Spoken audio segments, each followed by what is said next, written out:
소녀는 친한 친구를 집으로 초대해서 그에게 수면제가 들어간 음료를 마시게 하고 함께 침대에 앉아 약이 효과를 발휘하기를 기다렸다.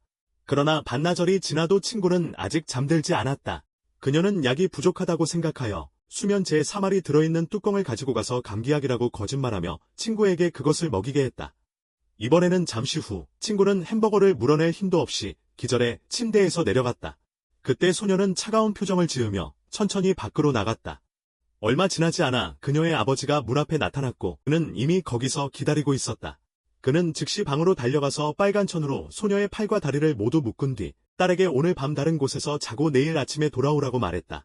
소녀는 자신이 떠난 후 친구가 어떤 일을 겪게 될지 잘 알고 있었다. 그러나 그녀는 무심한 표정을 유지한 채 떠났다.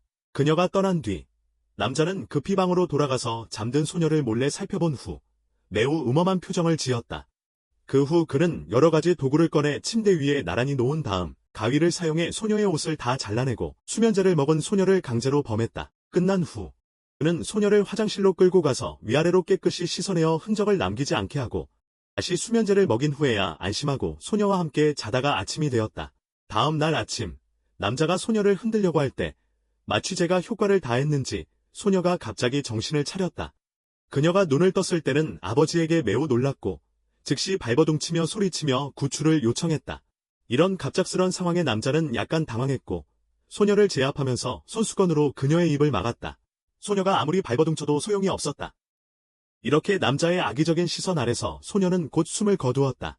그러나 남자는 그녀가 잠시 기절했을 뿐이라 걱정되어 장갑을 이용해 그녀의 목을 조였다. 한참 후 그는 안심하고 손을 떼며 숨이 헐떡이며 시체를 처리할 방법을 고민했다. 이 장면을 딸이 목격했지만 남자는 전혀 당황하지 않고 오히려 뻔뻔하게 웃었다. 식사를 마친 후 소녀를 가방에 넣었다. 너도 아빠를 도와줄 거지?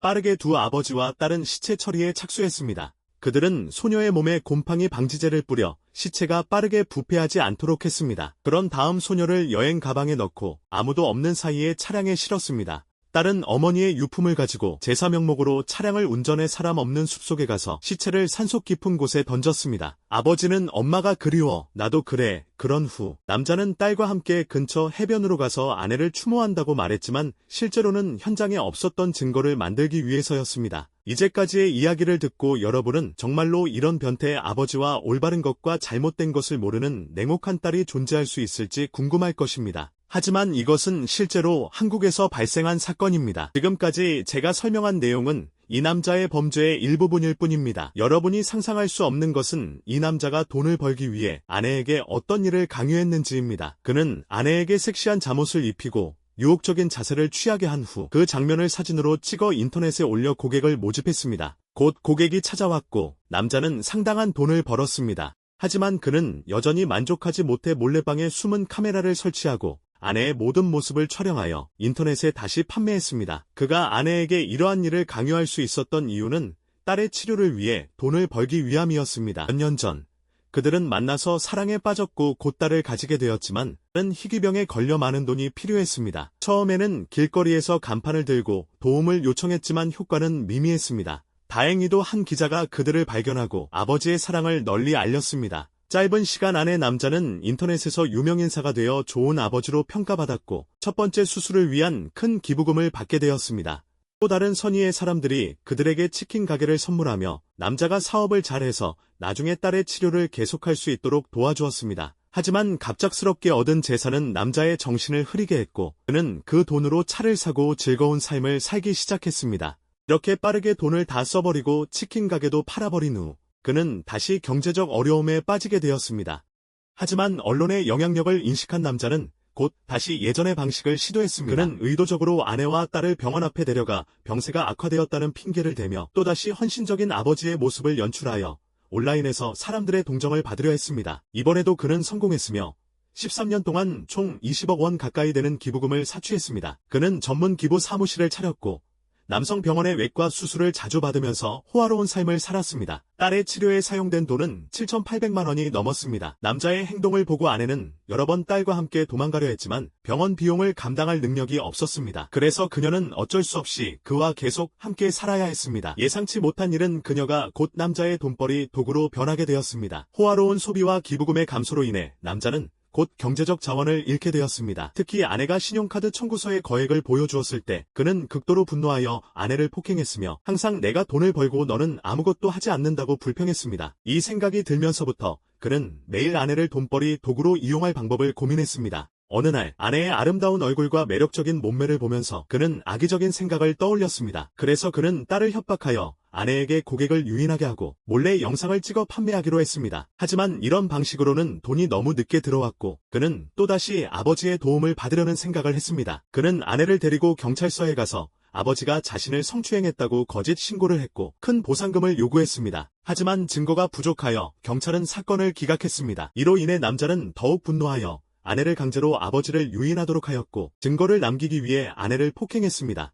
그 후 다시 경찰에 신고했습니다. 아내가 동의하지 않자 그는 폭력을 휘둘렀고 아내가 동의할 때까지 폭행을 계속했습니다. 이때 딸은 이미 성장하여 부모의 폭력을 익숙하게 받아들였고 그런 환경에서 자란 딸은 아마 모든 것에 무감각해졌을 것입니다. 심지어는 아버지만이 자신의 병을 치료할 수 있다고 생각하기도 했습니다.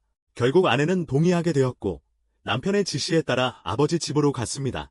그러나 그녀는 남편의 지시에 따르지 않고 옥상에서 뛰어내려 자신의 생을 마감했습니다. 하지만 아내의 죽음도 남자를 깨우치지 않았습니다. 그는 장례식에서 아내의 사진을 들고 애절하게 노래를 부르며 이를 비디오로 촬영하여 다시 인터넷에 올려 사람들의 동정을 받으려 했습니다.